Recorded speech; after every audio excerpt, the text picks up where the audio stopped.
ahead to get more heavy support slots. So putting them in is kind of a challenge versus other expert crafters things. What you mean having to build a balanced army? When I've been playing Elder, I've gone, I will put in as many guns as I can fit in, and hope that the opponent dies if they sit on the middle. If they sit on the middle for a turn or two, I lose. But you can still build a very, very nasty gun line with them, or very, very reliable gun line with them with expert crafters, which is something I hope doesn't make it into the next Craft World book, because it'll be such a design limitation. But yeah, hopefully Craft World gets something fun and cool in the future as well. I wonder if the Avatar will get the Catan treatment. I hope so. I hope he gets more of the. Hope he becomes more Greater Demon-y than Katani. Nice. So I hope he goes up to, 15, 16 wounds and has an improved profile like that, I think, and becomes real centerpiece. How many wounds is he at the minute? He is 8 wounds. So and you can spend 3 CP to get him back. Sorry? So it becomes targetable then? Yeah. I think I'd take bigger and targetable over what he is at the moment, because he just doesn't feel. He's basically a greater demon, and all the greater demons have got bigger and, well, I was gonna say better, more powerful. Whereas the Avatar looks very emasculated next to them. But if he got the similar rules to the Catan, if he became an Eldar Nightbringer, then that would be an entirely fair way to go as well. Yeah, I mean, thematically, they would. I guess they can't keep him at below 9 wounds and make him targetable in the way Catan is, because that would make sense, because Eldar actually like the Avatar. They treat him as a god, not as a slave. So that would, maybe your idea of making him more like a greater demon makes more sense. And they could still give them like some of the greater demon options, right? You can still limit the amount of damage they can take. It's not quite as bad, but what is it? Can limit 1 to 8 damage per. Yeah, you can limit the Bloodthirster to 8. I think it's per phase. Per phase. But no, it's per turn. Okay. But Bloodthirsters have got their own problems, like degrading down to 2 attacks, which is not really what you want from your 200 points, 200 plus point combat unit. But it doesn't even make sense thematically. Surely the more injured they get, the more angry they're going to be. Well, yeah, the named Bloodthirster, Skull something. Scarbrand, that's the one. Who I've got on my shelf, who's currently glaring at me right now.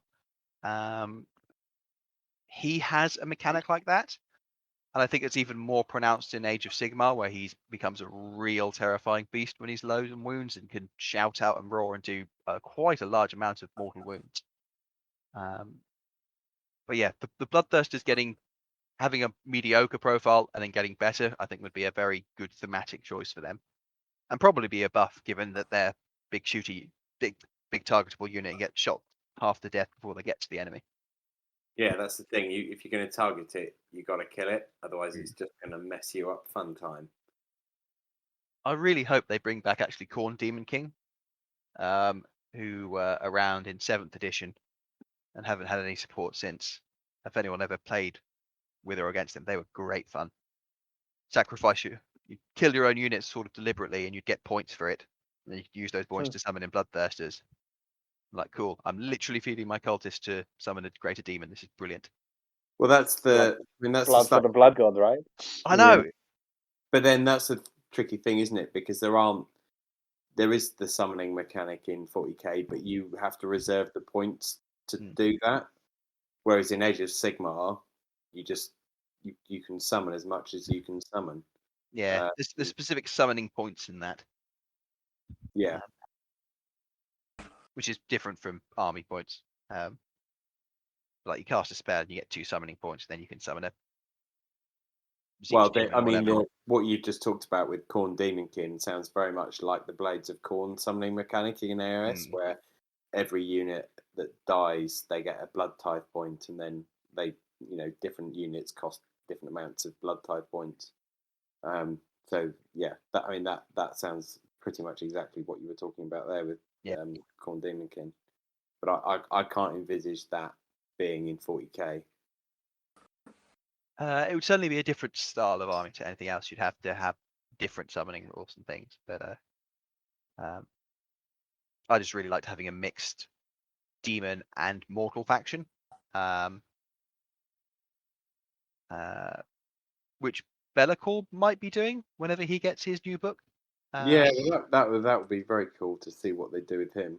Gorgeous model. Yeah, I keep trying to justify buying him and can't get.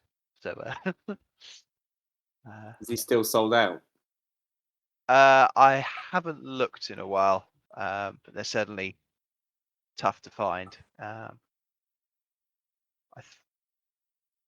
I've still got the old model for him as well, so I can technically try him out. Isn't he like half the size? Yeah. Oh yeah. He looks He's like a currently little showing it in miniature stock. version. Yeah, he is. He is. Yeah. I'll be generous and say a quarter of the size, and probably smaller than that. But it's still like, Be'lakor. Yeah, that's true.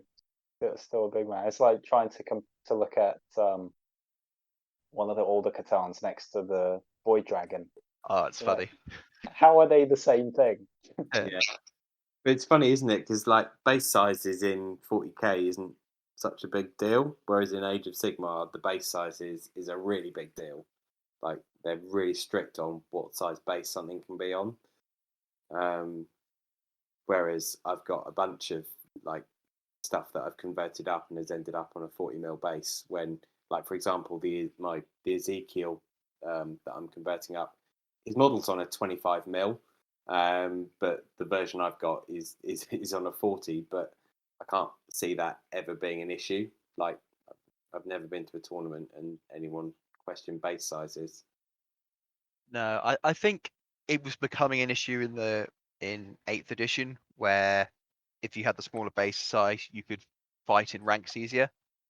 And so I remember rebasing a bunch of my demons from the small to the big size to make them legal, even though that technically wasn't a thing. And then fighting some orc players who kept them on the small sizes deliberately so they could get the extra ranks in. And it was frustrating when it came up because no one was cheating or anything, but it did feel a bit felt very gamey. Yeah, it is very gamey. Well, especially now when you have the way the rules are written, that you can fight if within half an inch of a guy who's within half an inch. So yeah, it makes a really big difference how many guys you can to the second. If you have smaller bases. Yeah, I much prefer the current thing because it's like cool. Even if the amount of times I'm like, I'm an inch away and then an inch away, and I'm like, oh no, that guy can't fight. I need to pile in more.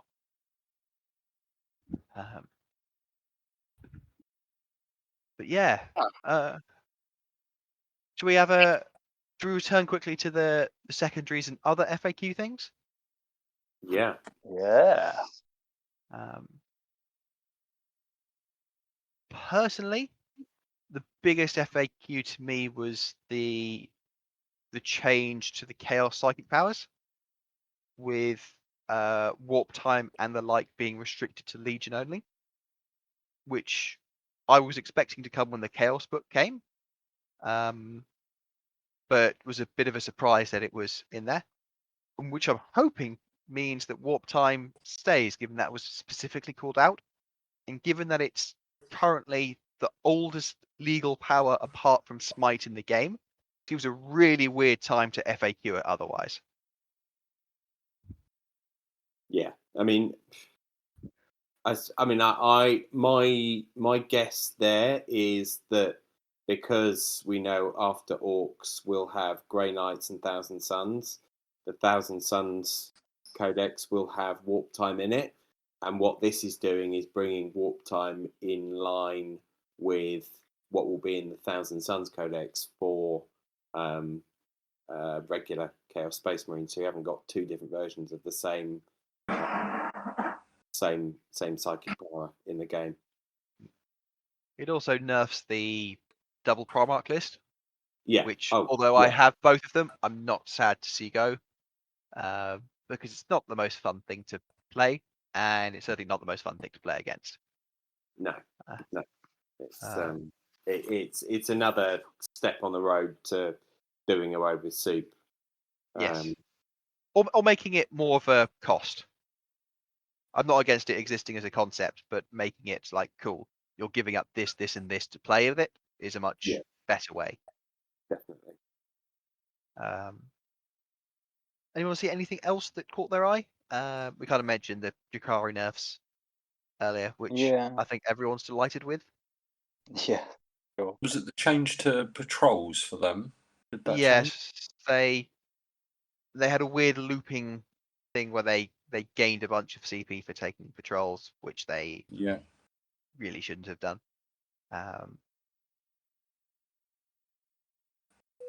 Yeah, it's a bit more balanced, I think, having them reduced on CP at least a little bit.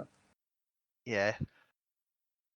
They're still going to start with lots and horribly kill you, but they'll do it with slightly less than they had before. Yeah. Yeah. There's I thought there was a couple of really good clarifications in the main rulebooks.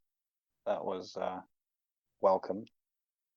The fight first and last stuff is really good to clarify, as they did.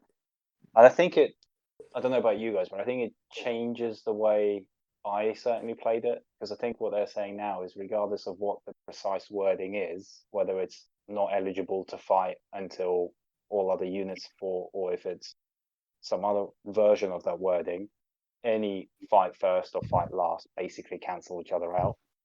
And then the only meaning of the eligible bit, if it has one, is for the use of the interruption. Yeah, I agree. That's really good, because I think I'd got it about right, but if someone asked me to explain it, I couldn't have. I'm like, this works like this. How? Because I saw a streamer do it, and that's what they did. Yeah, because like I had a situation before, like where I charged into a Judicia or a unit within the range of Judicia and said, so they make me fight last.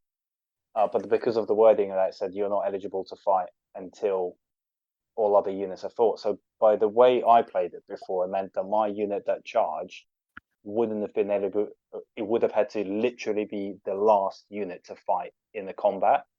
Whereas now it cancels out with its fight first ability that it got from charging. So it essentially goes as if it has neither abilities, which means if it's my turn and I charge, the other player would attack first as a non-charger, and then I can attack with that unit. So it doesn't have to be the last unit to fight, it can be the second unit to fight, which is a huge deal. Yeah, it's funny how always fight first was trash in 8th and has become such a huge part of 9th. Yeah, like, and that example works really well, right? Because you can get the warlord traits that always fight first, and until this clarification, they were a bit naff, because there would be the situations where they would actually benefit you would be so rare. But now, if you have an always fight first character and you charge into an always fight last aura, you still get to swing first. Because you've got two things that are making you fight first. Oh, no, sorry, they don't, because they clarified that they don't stack. Oh, yeah. So they would just cancel each other out, and you wouldn't get to fight first. So they would still get to fight first, but you would then be able to fight if you're still alive. You wouldn't have to wait for like 3 of their units to swing, for example. Or if they did kill you, well, actually, you could fight on death anyway. So yeah, I mean, it's situational, it's weird, but because there are so many of these rules now, every army has access to at least a couple. It's really good that they've just laid it out in terms like how it works and how you should just approach it. Yeah, that's definitely a page that I'm downloading onto my And iPad and being it able to does reference take it. a whole page to explain.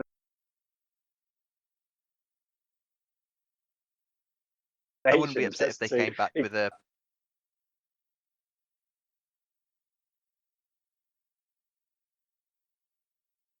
initiative. Yeah, I remember you uh, saying that before, and I agree with you completely because it's become now. Yeah, But it's a 3-tier initiative system. You know, somebody is initiative 3, and then somebody's initiative 2, and somebody's initiative 1. And then,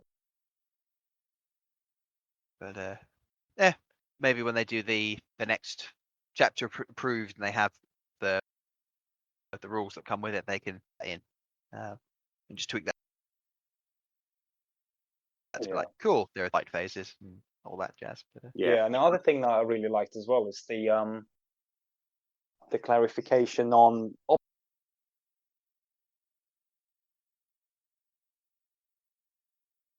OPSEC. Similar thing isn't at all obvious. Like, what happens if you already have OPSEC and then you can give like you know the Necron Warrior thing, right? With the dynasty that gives you double Yes. OPSEC. So if you then end up with something that removes your OPSEC, it's like, well, does it solve both of the OPSECs? What's the deal here? So I think they just clarified.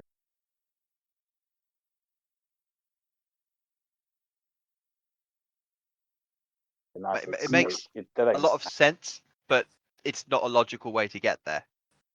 Yeah. Yeah, you could argue double overwrite single quite easily, and that's probably what I'd have done if I'd been in the situation prior to this. With just looping back to the sort of fight phase order of activation sort of discussion, for anyone who's still unsure as to exactly how it works, because I'll be honest, it's still like it is quite wordy in the explanation. There's a really good article on Goonhammer about what new 40k changes mean for casual players, and they've got this really clear table of fight phase order of activation with it divided by fight first, fight normally, fight last, and how things interact with each other. So it's super clear. Yeah, I thought I haven't read the Goonhammer article, but you know that the GW released the designer's commentary alongside the FAQs, but Yeah, and that's basically 2 pages of explaining just how that rule works. And I thought that designer's commentary is actually much clearer than the wording that they used in the FAQ itself in the errata. Yeah.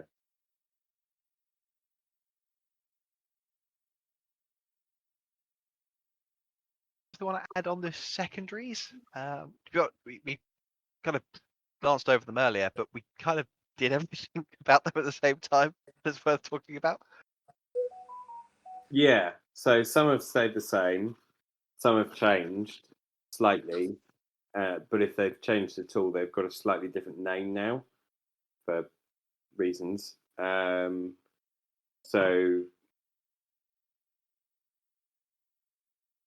yeah, what has changed? I mean, There was the holding the objective one. Like you now, it doesn't matter about the interaction with the opponent being within 6. I can't remember the name of it.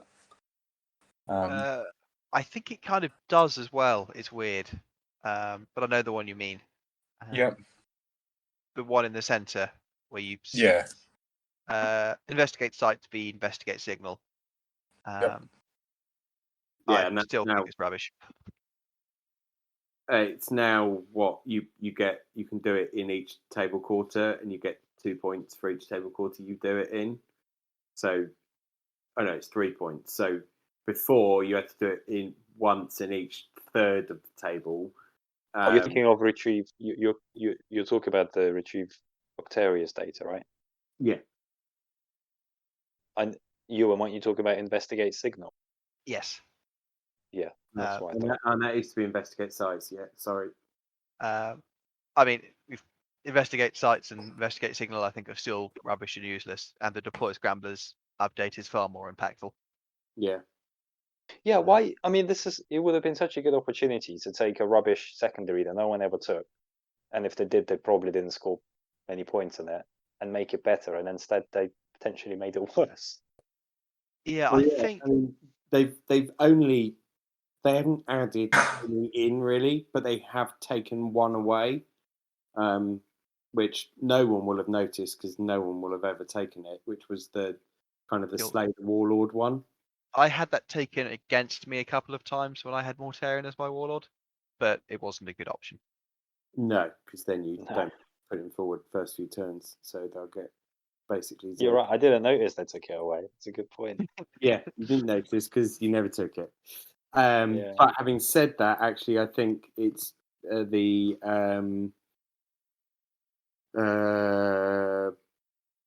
one where you have to kill characters. You now get an extra CP if one of those characters is the warlord. Sorry, an extra victory point if one of those characters is the warlord. Yeah, which is a odd but nice buff for it. It seemed like a weird thing to want to change. I like there's more focus on killing the warlord. It feels very thematic. But equally, I tended to find that either you sort of ended up getting nothing or all of it on that one anyway. Because you either play something like Genius Occult where they had a lot of characters and you just naturally killed them all. Or if you're playing something like Guard, they hid them all in the back and you probably weren't getting them anyway. But it's fun. There's some Raven Guard players out there with a bunch of Eliminators that are probably very happy. Max. Yeah, I'm gonna have to dust them off and see how they play. I like the I've got- change to Domination. Yeah, where I was it's- about to say that. I think it got better, and it was already good on some missions. Is that Stranglehold now? Yeah, Yes. because it basically means now you can reasonably take it in every mission, Yes. and through a combination of being able to shoot the opponent off one of their objectives, and you holding 3 at least, then you'll have a good chance of getting it. Well, that's the thing on like a lot of the 6s, quite often you have 2 in your deployment zone. So you need to hold one and stop the opponent holding one in the middle to get 3 points. That seems like a real Well, no, Also on a 6 objective map, you had to hold 4 of the objectives. Oh yeah. And you're like, That's cool, right. I've never taken that in the past on a 6. Because that would usually mean you'd have to be like almost in your or very close to your opponent's deployment zone for the Yeah. 4th one. And it was also tricky on the 4 objective maps because again, you're having to take 3 out of 4, and that assumes that your opponent is only occupying a very small part of the board. Yeah. If you're holding 3 out of 4 on a 4 objective one, You're probably chances winning. are you've won. Yeah. Yeah. Yeah, actually, the Battlefield Supremacy ones, they were good before, and now they're even better because Stranglehold is now a better version of what was it called again before? Domination. Domination. Thank you. And Engage on All Fronts also. Sorry, not Engage on All Fronts. Behind Enemy Lines also got better because now it's actually you only need to have 1 unit in your opponent's deployment zone, and you get 2 points rather than having to have a minimum of 2 to get a 4 point. I still think So- you don't take it very often. I think you can get baited into that, but maybe if Gene Stealer Cult get a few more deep striking chicks, they might want it. Yeah, Even no, then you're right. I think Stranglehold is always a better. Well, Engage on All Fronts is still pretty good. Oh yeah. I think secondary objectives is the one part of 9th edition that I still haven't got to grips with yet. I don't think I've had a game where I've thought, yeah, I've chosen really good secondaries there. Like every single one, I've been like, these are all terrible. I've got no way of achieving them. I don't know about you guys, but I tend to build my lists to the secondaries and have in mind what I'm going to do against like various opponents. I've started doing that. I don't like doing that. When I start off building a list for an army I'm not familiar with, I don't have that, and then I slowly tweak it more for the secondaries than for power. Yeah. So the Death Guard lists I've been running, I've very deliberately had the 2 Plague Burst Crawlers be the most expensive units, and then either a 3rd Plague Burst Crawler and have everything under that points value, or have a super tough other thing, Mortarion or Terminators above it. And then I've got those 3 for While We Stand We Fight, knowing that it's not easy to kill 2 Plague Burst Crawlers in the back and 10 Terminators. Yeah.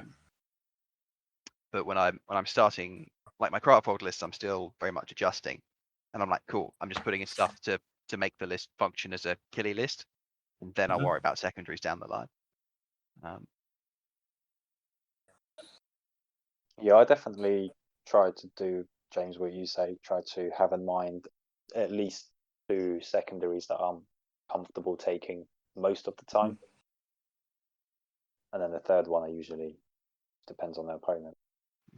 It's also much easier when you've got a codex.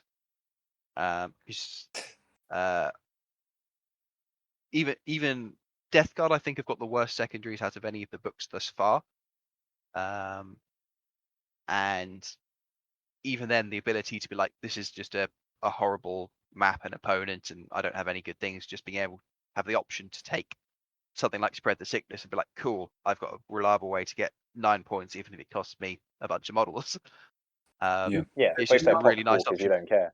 But then do you have a reliable way to get 9 points? Because I've tried that a couple of times against Dennis's Necron. Or even just, sorry, I've been interrupted there. Even just have 6 points, where you look at some of the others and you're like, ooh, they've got 3 characters. I guess I'm going for Assassinate, and I really don't like it. Yeah. But then if I'm picking an objective where I think I'm going to get 6 points out of it, I'm probably in the game. Yeah. I personally wouldn't settle for a secondary that's not going to net me a minimum of 10 points. 10 is what I'd aim for. Yeah. So when I'm taking Spread the Sickness, I'm normally thinking I'm going to get 9 for it reliably. And then anything else is just a pure bonus.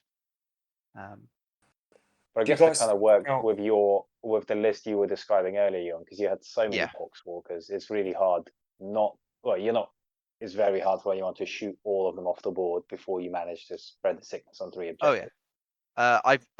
I've played it a few times. I don't think I've ever got 12 points with it. I think I've very reliably got 9 points with it. So I'm fine with that. The other Death Guard ones are bad for the Plague Weapon one, and surprisingly bad with the have end of game, have stuff alive in various points one. Oh yeah, but I never have anything alive. Yeah, I think Psychic Ritual has become much more interesting as a secondary as well. I don't think it's good, but I think if Thousand Suns or Grey Knights got a strat to do an action and then cast a psychic power, then that becomes quite tempting. But otherwise, you can probably ignore Warcraft, which is a shame. Yeah, it's still too easy because it's very easy to shut down. You can't just sort of go and do it. Like even into your and the casting value is low, so that's not an issue. But even into your Necron list, Dennis, when you've got a 4-up deny, you can just block most of the victory points that I'm going to get throughout the course of the game. The only thing that's improved on some of them is the point I made at the top of the show about that none of them are kind of all or nothing secondaries. So you at least have the opportunity to get some. But then with most of them, you kind of have to get danger close to the enemy to actually do them. Which I like as a mechanic. Gives you opponents a chance to play around them. My least favourite secondary so far is the Dark Angels. Sit on your home objective and get 15 points for it one. All you have to do is hide and you get the points. That's a bit. Well, the fact that you can do it with a Terminator unit that can come back to life. Yeah, I've played someone doing that a lot of times and have many horrible nightmares about it. But on the Warp Ritual one, right? I was thinking about it, and actually, I like it as well. Now, I never take the Warcraft secondaries because usually, if I'm taking a cycle like my Blood Angels army, pretty much got his hands full trying to buff my army and keep them alive. But with the strat to cast an extra power, you think and I think it will synergize well with something like the Space Marine secondary that everyone takes, Oath of Moment, because you want to be in a center anyway. and you probably want to have a pretty survivable unit that you're trying to keep alive in the center. So having your librarian in there, maybe giving them a 5-up invuln, maybe dashing them into the problem is if you do a psychic secondary, you can't cast any other psychic powers. Yeah, it's not a cast; it's an action and takes the full psychic phase. Oh, of course you're right. Oh no. Yeah, okay. No. I completely changed. Yeah, ignore what I just said then. Then I don't think it's worth it. I still think it's garbage because, You've like got- you said, exactly what you said, Dennis. If you're doing something like Space Marines, you're probably taking 1 Psyker, maybe 2 at a pinch, but you're taking them for a very specific reason and to cast some very specific powers. And you don't. It's not like you can get access to a cheap Psyker. Like minimum cost is like 90 points or 100 points or whatever it is. But 90 points to get a pretty guaranteed 7 to 12 victory points. I think I think the problem is you don't want a dedicated 2 cast person to be doing it because the opportunity cost is so high. To have a 1 cast cheap character do it, something like a warlock, makes a lot of sense. But then you've got a very fragile character in the middle of the field. I actually think this is actually quite interesting in something like Death Guard, where you have a malignant plague caster doing most of your spells, and then you just have a demon prince. And the demon prince can only cast once. He's survivable, and he's more in there for to hit things or tank things. And so to chuck him up the table, you're not giving up too much for him doing that, and he's survivable if they come and get him. But even in then, probably just want to be chucking out smites more often than not. Or like in the guard army, right? Like you can just have the cheap psychers, and you can even you can have 1 or 2 of them, and they can work in tandem. One can do buff one of your units, and the other can just because how much are those what are they called? Primaris Psychers, which are not the Yeah. Marines. But they're I forget what they are exactly, but they've always been around the 50-60 point mark, depending on loadout. Yeah, because that might be okay. Because I mean, you get decent. What is it? If you do it once, you get 3 points. If you do it twice, you're already up to 7. So you don't even have to do it every turn. And if you do it 3 or more, you get 12 points. So you only have to do it 3 out of the 12, 3 out of the 5 turns to get 12 points. Mm-hmm.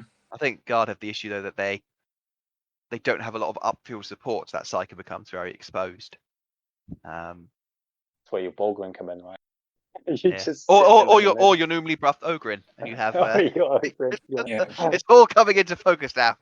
But then again, if I was like, take for example my Raven Guard list into that, and I know what you're trying to do, I'm just going to blow his head off from range. Real low risk, just new to your ability to score. So yeah, or I don't know. No, it's true. Genuinely speaking, I don't think they're great. I always like the idea of a Border Witch, but I've never actually played against an army that had enough psychers that I thought would be worth taking. I think it's because it's so restrictive, you don't see those armies. Because I keep being tempted to run a sort of Zeech Demon heavy list, and it just looks so bad. And then you factor this in, you're like, no. And there's been a couple of times where I've taken big greater demons, a couple of like exalted Keeper of Secrets and things, and had enough to give up a bunch of points. And the fact that this stacks with Assassinates makes it very tempting in those games for opponents. Yeah. I don't think I've ever taken it, but I've taken it. It's been taken against me a bunch of times, especially when I've been playing demons. It's why Grey Knights aren't as competitive as they were at the end of 8th, and it's why Thousand Suns still aren't competitive, because you're just giving away 15 free points. Yeah, it's real harsh. I wish a Ball the Witch was more of a faction secondary for something like Khorne or even Sisters of Battle. Yeah. Rather than something that everyone had access to, because it's not something you can play around with in those armies. Even something like Nids have a very similar problem. where they're like, Yeah. cool, they're built around psychics. They're not. It's not like in early 8th where people are spamming Malefic Lords and you're punishing that. If you take Zeech Demons, you cannot avoid this unless you're No. taking only Flamers as your Flamers and Screamers and 1 HQ or something, which Yeah. sounds like the worst list. Yeah, Quite fun. It's terrible. And the problem is your opponent is going to be trying to kill you anyway, so they're just getting points for doing what they were gonna already be doing to stop you from scoring the primary. So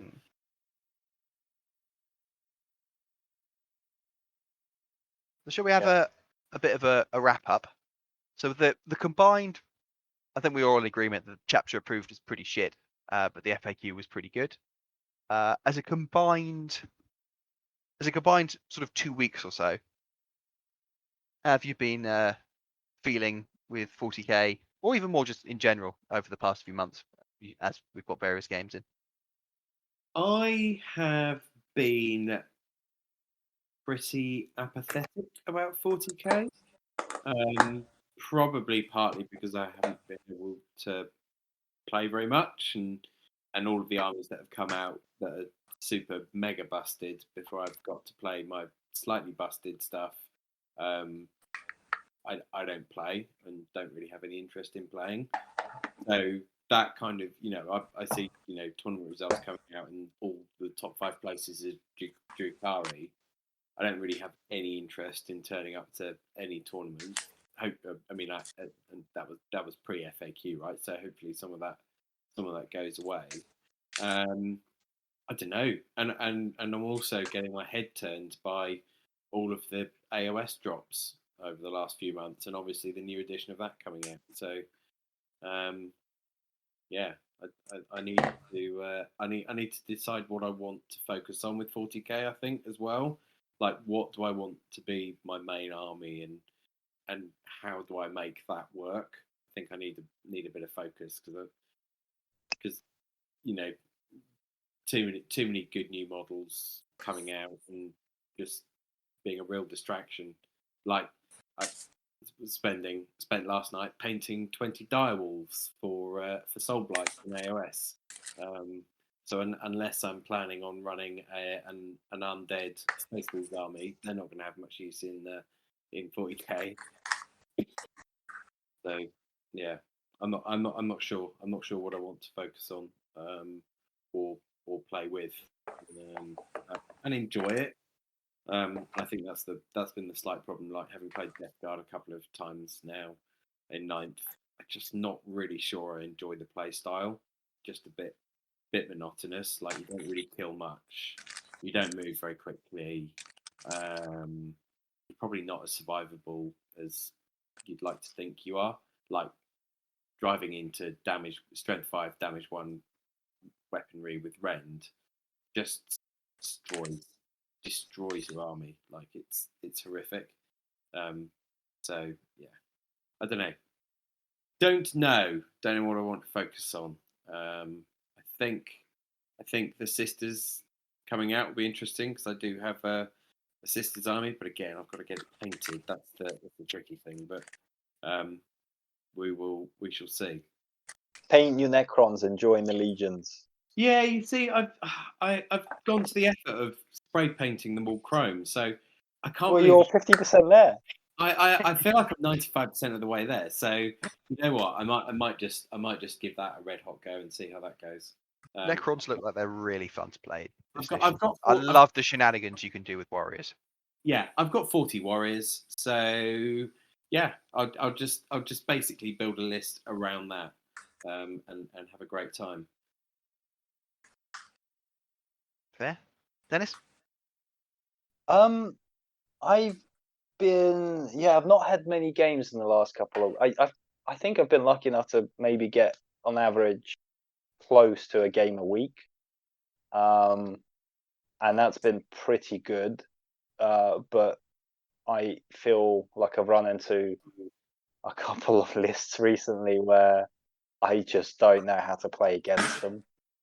I think that some of the stuff coming out seems so broken and so hard to deal with. It does, it definitely takes away from some of the enjoyment in playing. because it's not even a close game. You just like it's a bit of a shock to the system. It really does take, and I'm sure over time, when you play more regularly, you learn how to adapt, and sometimes you'll always have like a really terrible matchup, but it never feels great when you run across with what you think is a reasonably good army and a good list, and you run into something that just wipes you off the board and there's nothing you can do about it. It doesn't feel good.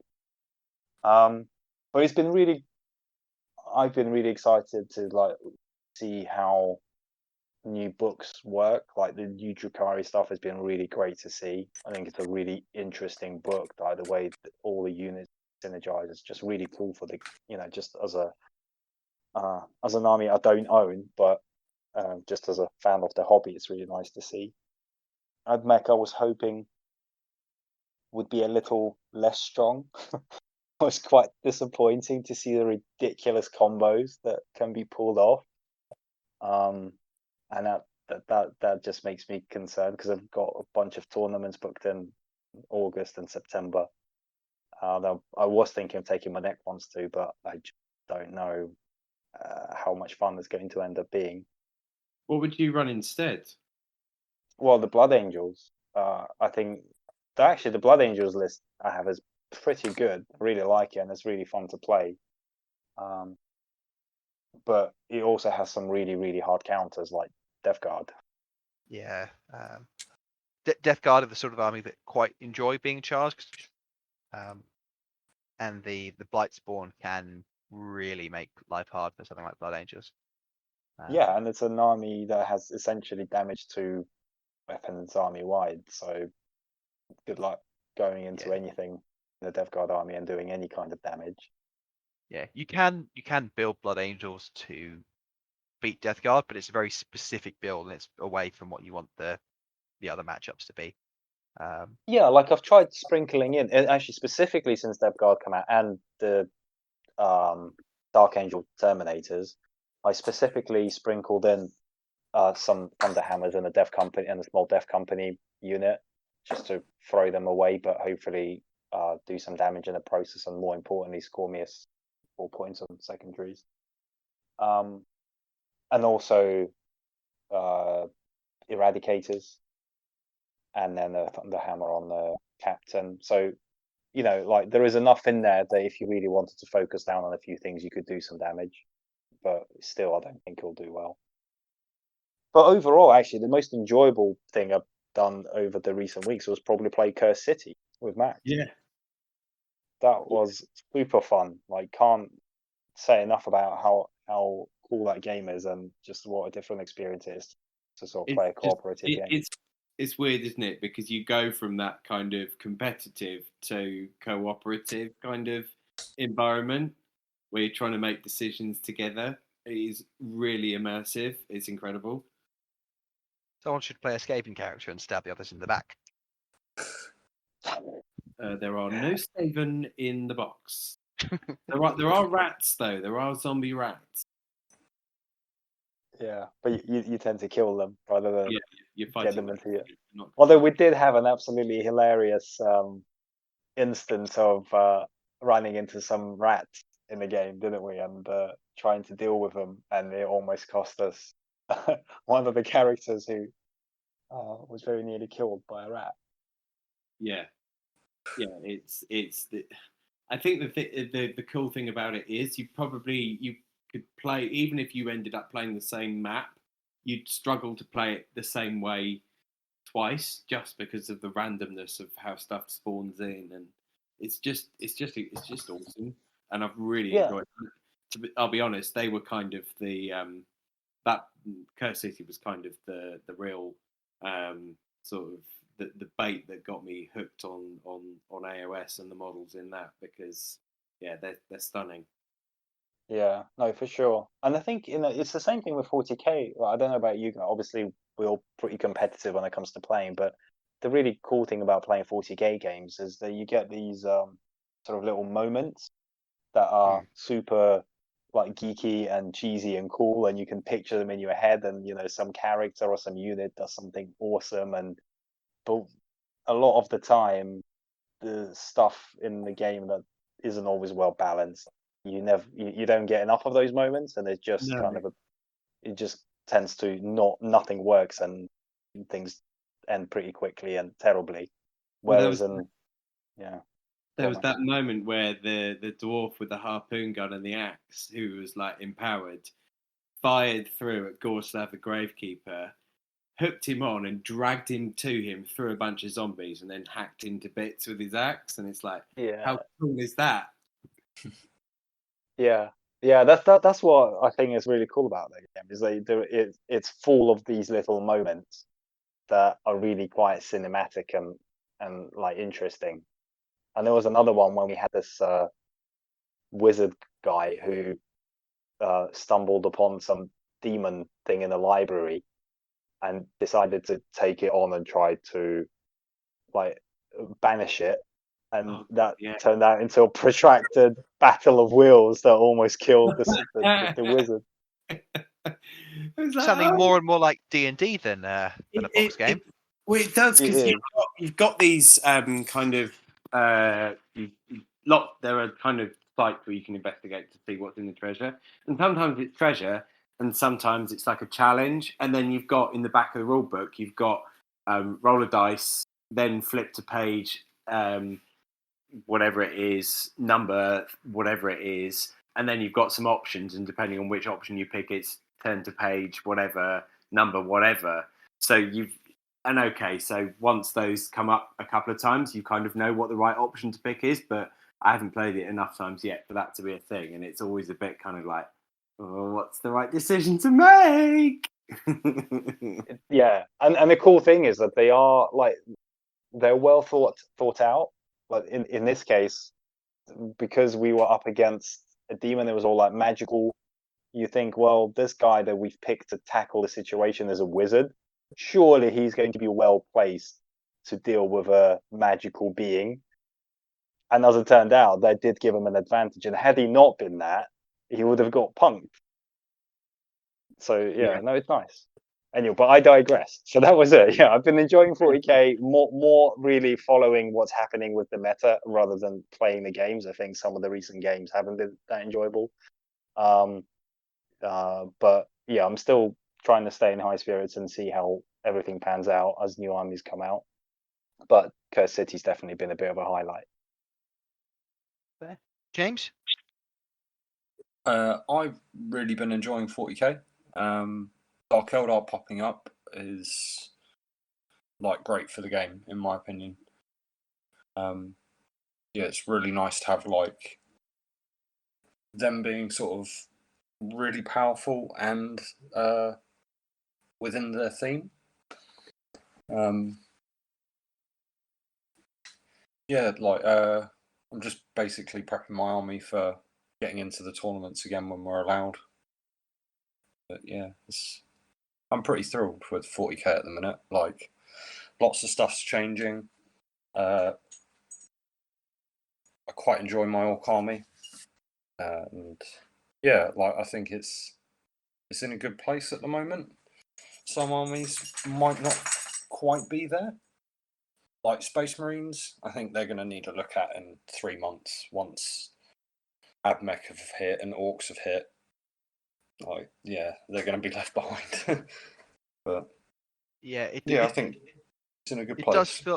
I do feel like there's the initial release, Death Guard Marines and Necrons and the Marine supplements are on a very similar power level. And the new stuff seems to be on a different one so far. Certainly Jukari and Admech, whether sisters keep up with that is a bit early to tell. Well, from what I've seen, Sisters looks pretty good because they've reined in some of the just really abusive units, and so created better balance in the book. So you've got more options there. I don't think you can generate quite as many miracle dice. I think it's a very trivial amount less. But so it feels like they've probably balanced it. I think basically where it is same sort of power level as it was before. You just have more list options, which is good because they weren't in the worst place in the world before. So, No, Well, that's one way of saying it. The other way is to say that they were ridiculously strong. yeah, but I think with Drukari and now Admech, I don't necessarily think they're as yeah. strong as those. And I think it's nice that Drukari and Sisters are the power factions at the moment, given that they have had a long history. Well, Sisters and both of them actually have had a long history of being pretty subpar. Whereas I always think when Marines are the top dog, it can be a bit oppressive because so many people have Marines. Much less people have Drukari and things like. I think of all the factions, if something had to happen 50% win rate, I think Marines are the faction that you want there. Obviously, ideally, you'd have everything there or thereabouts, but given that Marines make up so much of a meta, having them as the bar setter, the trend setter, is I think quite crucial. As a dynamic game, like I have no problems whatsoever. In fact, it's kind of cool to have a dynamic game where different factions become strong, like at different times, so everyone gets a little bit of their time in the spotlight. I think that's cool, and that's all right, and that's probably not a bad thing. It just as long as that's consistent and it consistently changes, so it doesn't stay fixed onto one faction for too long, because then it gets boring. You know, when you know that one faction is dominating because of some really strong set of rules and you can't do much about it, then it stops being fun. But if it continues to roll on like that, and different factions get their time in the spotlight, that's pretty cool. That's how to keep the game dynamic and alive. Yeah, definitely. What are you most looking forward to about New Orcs, James? I think two things I'm really excited to see would be the stratagems and the psychic powers. Like the new models look really cool, but yeah, I don't give a fuck. Oh, sorry, I don't care about those. Like, I'm interested in the powers. I want to ram 30 meganobs into my opponent and see what happens. Like, yeah. What are you thinking? Sorry, James, I was going to ask you, what are you thinking in terms of your kind of orc play style? Are you like looking at just getting as many bodies as you can, or are you looking at sort of mechanized orc? So I tend to run like a rush list. So I want to make CC in turn 1 with as many units as possible, while like supporting with backline firepower. So I'll probably stick with the battle wagons unless they take a hit in the new codex, and then stick with like MSU, my troops. Because I just don't rate 30 boys. I mean, maybe I'm going to eat my words, like 30 toughness 5 boys with feel no pain and a KFF that's quite resilient. But I don't want to play 30, like lots and lots of 30-man units. I think that's pretty dull for my opponent and for me. Like, yeah, having cooler units like battle wagons or mech guns, things like that. It's nicer.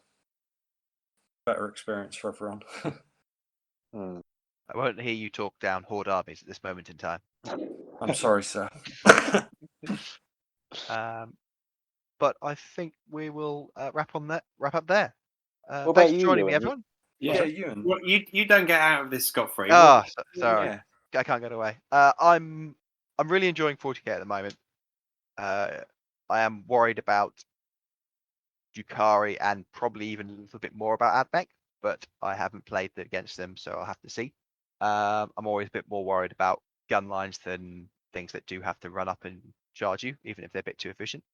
And I'm really, really looking forward to Thousand Suns because they are a cool army. They have a more dynamic play style than Death Guard, which I am enjoying, but lots of sort of teleporting tricks almost a bit more similar to Necrons. And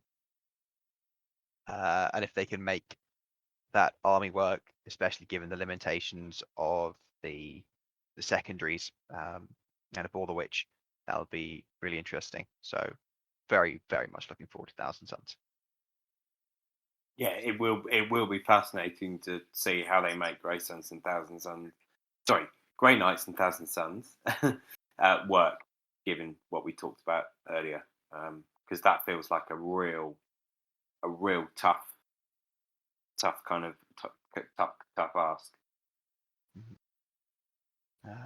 And seeing two armies that will probably have psychic secondary objectives in their book will be interesting to see how the design for them goes. Yeah, actually, yeah, they will, won't they? Well, if they don't, then they might as well just get rid of the Warpcraft section and create something else entirely. Yeah. Good point. Yeah. Well, let's see what a new version of Smite Spam looks like.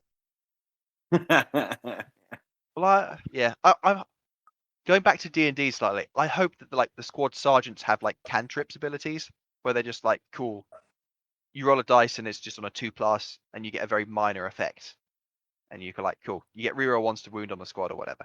That might be a bit good, but whatever. That's not a minor effect. Yeah, What? sorry. Okay, like a 6 to wound is additional AP or something. Just something that's like quick cast, move on to the next thing, rather than having 15 casters to worry about. Yeah, that's a cool idea. But we will see what they actually do. Yeah. Thanks for joining me, gentlemen. No worries. It's been fun. Pleasure.